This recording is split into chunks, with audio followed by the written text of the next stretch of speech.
Overnight, without warning, America struck back, and the world is still processing what happened.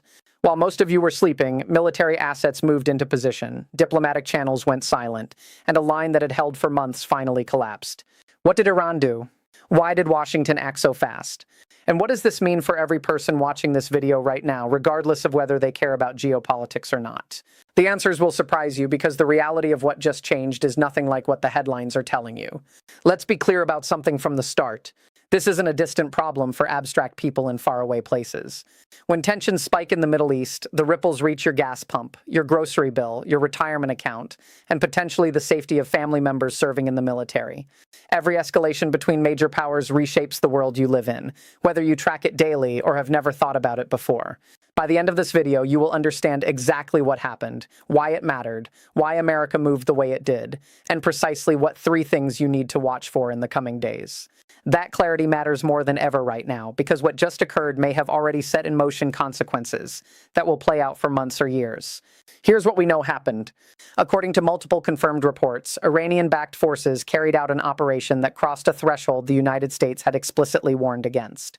The operation targeted infrastructure in a region where American personnel are stationed, and the intelligence assessments that came back within hours confirmed what happened and who was responsible. What makes this significant isn't just the action itself, it's that this came after months of carefully managed tension, after diplomatic back channels had been trying to find off-ramps, after signals that both sides understood the danger of escalation. This wasn't an accident. This was a decision, and Washington decided the response had to be immediate and had to be visible. The speed of America's reaction caught many analysts off guard. Military assets that had been pre-positioned over preceding weeks were activated within hours of the intelligence confirmation. That timing wasn't accidental. It was a message. You can test our patience, but you cannot test our resolve. Decision-makers in Washington understood that delayed responses look like weakness in this kind of environment, and weakness invites further provocation. So, they move fast, they move visibly, and they made sure everyone watching, including allies, adversaries, and neutral parties, understood that the calculation had changed. But here's what most coverage is missing.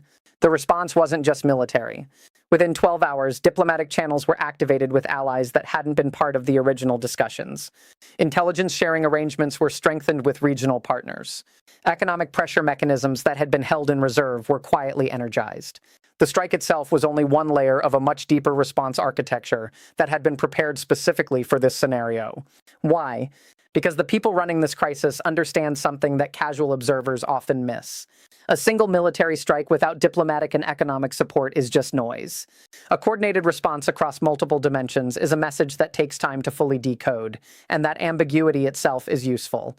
Adversaries are forced to assume the worst, to wonder what else is coming, to hesitate before testing further. That psychological dimension matters as much as the physical one. If you're finding this breakdown useful, subscribe now and turn on notifications. We track these developments in real time, and the next update could change the entire picture.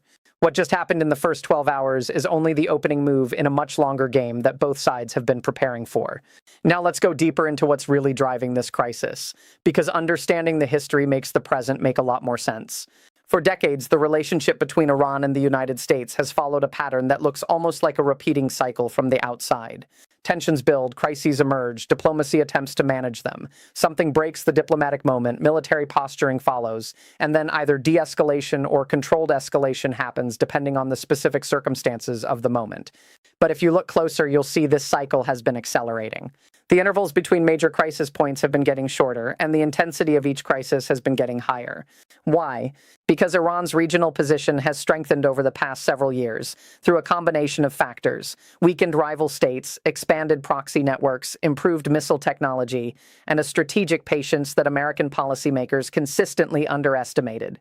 Iran has essentially been playing a long game while Washington was often focused on shorter political cycles. Every time the United States dealt with a crisis elsewhere, Ukraine, North Korea, domestic political divisions, Iran quietly expanded its influence, extended its supply lines, and hardened its positions. By the time the current administration took office, the regional map looked substantially different than it had 4 years earlier.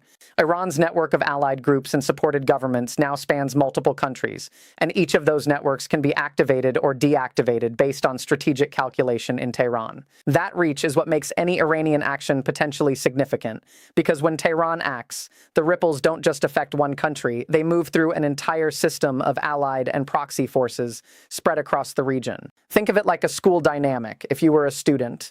Imagine there's one kid who can't directly fight you, but they have friends in every classroom, every hallway, every after-school activity. That kid says something to one friend, that friend tells another friend, and suddenly you have problems everywhere you go. That's the challenge Iran poses.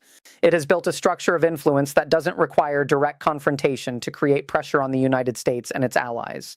The strike we saw overnight wasn't just about one action. It was about that entire network of influence, and the message was meant to reach not just Tehran, but everyone who operates under Iran's umbrella. Now consider this, every expert and analyst I've reviewed who covers this region says the same thing in private, even if they won't say it publicly. They say the moment Iran crosses a specific threshold, and that threshold is different for different administrations depending on their political calculations and strategic priorities, the response is always faster and harder than anyone expects. That pattern has held across different presidential administrations, different political parties, different crisis management styles. Why? Because American decision-makers, regardless of their other differences, understand that credibility is the foundation of everything else in international relations. If adversaries believe you will hesitate, they will test you repeatedly. If they believe you will act decisively at certain lines, they will stop short of those lines. The credibility calculus means that the cost of crossing certain thresholds is always higher than the apparent benefit of the action that crossed it. Does this change how you see the situation? Because understanding that credibility calculus is what makes sense of why America moved so fast overnight. Tehran knew the risk. They calculated it anyway. That suggests either they believed Washington wouldn't respond as strongly, which would be a significant intelligence failure, or they had their own reasons for wanting to test the line even knowing the response would come. Either possibility tells us something important about how this crisis might evolve. Here's what the immediate aftermath looked like on the ground, and why it matters beyond the headlines about military strikes. In the region itself, the strikes targeted specific facilities connected to Iran's military infrastructure and its proxy networks. Collateral damage reports have been limited, which suggests precision was a priority. Why does that matter? Because indiscriminate strikes create political problems for the administration domestically and internationally. Precision strikes send a different message. This was surgical, controlled, and calibrated. The message wasn't destruction for its own sake. It was destruction with a specific purpose. That purpose appears to be degradation of capability, not provocation for escalation. But here's the tension that no one is talking about enough. Every strike that degrades Iranian capability also potentially degrades Iranian patience. And when a state with significant resources and a long strategic horizon decides patience is no longer serving its interests, the crisis can shift into something much harder to manage. The immediate diplomatic fallout is already shaping up in predictable ways. Some allies will publicly support the action. Others will express quiet concern about escalation risk. Neutral parties will call for restraint, which both sides will interpret differently depending on their existing biases. And Iran itself will be working the diplomatic channels not just to condemn the strike, but to shape how the international community perceives it. That perception management matters because international legitimacy, or the appearance of it, affects what options both sides have going forward. A strike that looks like aggression is harder to sustain politically than a strike that looks like a necessary response to clear provocation. Both sides know this, and both sides are already working the narrative. What would you do if you were in their position?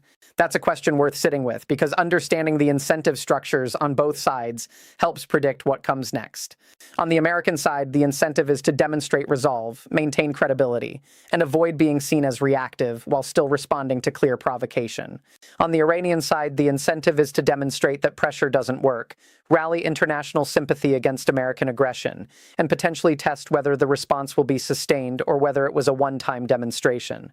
Those different incentive structures create a negotiation space that neither side can fully control, and that unpredictability is what makes the next few days so critical. The economic dimension of this crisis deserves its own careful look, because this is where the consequences hit ordinary people most directly. Oil markets have already responded to the escalation, with prices moving upward in anticipation of supply disruption. That's not speculation, it's market logic. When you have a major regional conflict involving one of the world's largest oil producers, traders adjust their expectations about future supply, and those adjustments show up in prices within hours. If the crisis continues to escalate, you can expect further movement at the pump and in energy costs more broadly. That doesn't mean panic is warranted, but it does mean awareness matters. The connection between these distant political events and your daily budget isn't abstract. It's immediate, measurable, and personal. Beyond oil, you have to consider what happens to shipping routes, insurance markets, and regional economic activity when tensions spike like this. Companies that operate in the region face higher risk premiums. Shipping companies adjust routes to avoid volatile areas. Trade relationships shift as partners become more cautious about exposure. These adjustments have costs that ripple outward through the global economy, and they're already beginning. The question is whether those adjustments stay limited or expand further.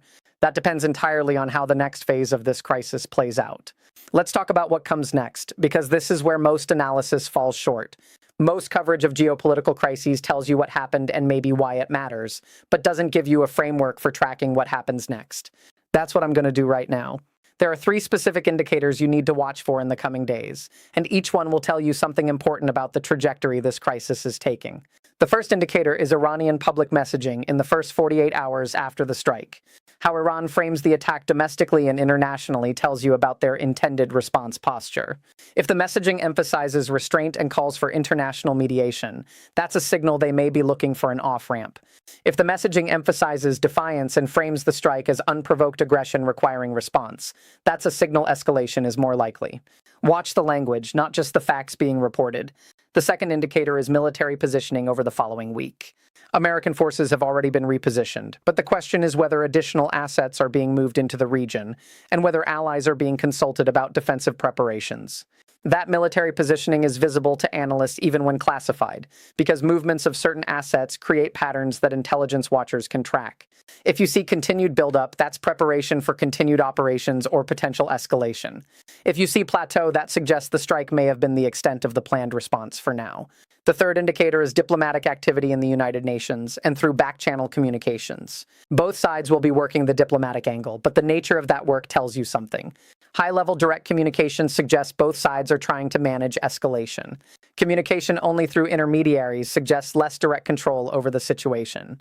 And silence, prolonged diplomatic silence after a crisis like this, often suggests someone is preparing something that doesn't require communication first. What happens if all 3 indicators point toward escalation? Then you need to be prepared for a fundamentally different phase of this crisis, one where the military actions of the next few weeks shape the regional order for the next decade. What happens if 2 or more indicators point toward de-escalation? Then the immediate crisis may be moving toward managed tension rather than active escalation, and the focus will shift to what diplomatic off-ramps look like and whether either side can actually accept them politically. And what happens if the indicators are mixed, which is often what happens in real crises? Then you have uncertainty, and uncertainty itself becomes a factor that both sides have to manage. The honest answer is that no one, including the people running this crisis, knows exactly how it ends. What they know is what they want to happen, what they're prepared to accept, and what they're not prepared to tolerate. Those parameters are real, and understanding them matters more than predicting specific outcomes. The goal of this video isn't to tell you what will happen. It's to help you understand what to watch for and what questions to ask. That's a more honest and ultimately more useful outcome. If you found this breakdown valuable, subscribe for our next deep dive. We're already tracking the next development, and it could change everything. The story isn't over. It's barely past the opening chapter. But now you understand the players, the stakes, and the signals to watch for. That knowledge is your advantage, and in a crisis like this, information is the most valuable thing you can have. What's your take on all this? Drop your thoughts in the comments below. Do you think Iran expected this response, or did they miscalculate badly? Your perspective helps us all understand this faster. While you're thinking about that, consider this final point. Every major crisis in modern history looked different from the inside than it did from the outside. People making decisions under pressure had incomplete information, competing priorities, and political constraints that shaped what options they actually had. That doesn't mean their decisions were right or wrong in retrospect. It means the full picture is always more complex than headlines suggest. Your job isn't to have all the answers. Your job is to ask the right questions and pay attention to what happens next. The world is watching, and what happens in the coming days will shape everything that follows. Stay alert, stay informed, and don't assume the story is over just because one chapter closed. The next one is already being written.